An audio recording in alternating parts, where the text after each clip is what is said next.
নবীজি বলছেন শবে বারাত, লাইলাতুল বারাত, যেই রাত্রে আল্লাহ কোটি কোটি বান্দার গুনাহ মাফ করে, ওই রাত্রেও নবীজি বলছেন মুসবিলু ইজারিন, যার কাপড় টাকনুর নিচে থাকে, আল্লাহ তাআলা তার গুনাহ, তার তওবা, তার দোয়া আল্লাহ কবুল করবে না,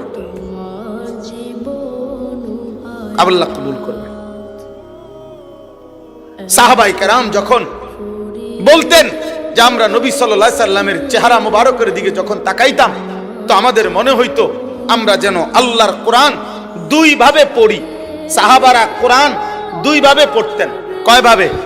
এক, এই কোরআন যেটা আলফাজ নাজিল হয়েছে আল্লাহর পক্ষ থেকে, এটাও সাহাবারা দেখে দেখে কোরআন পড়তেন। আর খোদার কসম, সাহাবারা বলতেন আল্লাহর নবীর চেহারা মোবারকের দিকে তাকাইও আমরা যেন কোরআন পড়তাম।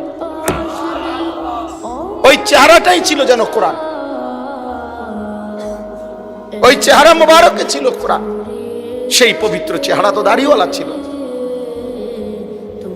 সেই পবিত্র চেহারার চুল তো আব্বা এমন ছিল না, এমন ছিল না। তুমি প্রত্যাখ্যান করলে, তুমি লজ্জিত, তুমি লজ্জিত। অথচ তুমি জানো না আবু তালেবের জন্য ঈমান আল্লাহর বন্ধু পর্যন্ত নিতে পারে না। সেই ঈমান আল্লাহ তোমারে দিছিল। ওই দেখেন, ওই বসে বসে মোবাইল টিপে, হ্যাঁ, ওই যে আকাম লাজে, হ্যাঁ, আসছে তো দুনিয়া আকামের জন্য, বুঝেন না? জীবনটাই তো দিছে শয়তানে, বেঈমানে বলে দিছে চুল ফিরাইবি, মন চাইলে খাড়াইয়া মুদবি, মন চাইলে বইয়া মুদবি, মন চাইলে যেখানে সেখানে ছবি তুলবি।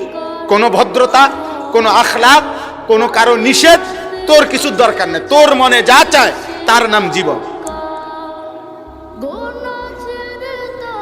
চলে যাও মিয়া, রাগ করে চলে যাও আমার লগে। তুমি সরে গেলে আরেকজন দাঁড়াইতে পারবে। ফালতু কোথাকার, লজ্জা শরম থাকা উচিত বেটা, হায়া থাকা দরকার বেটা।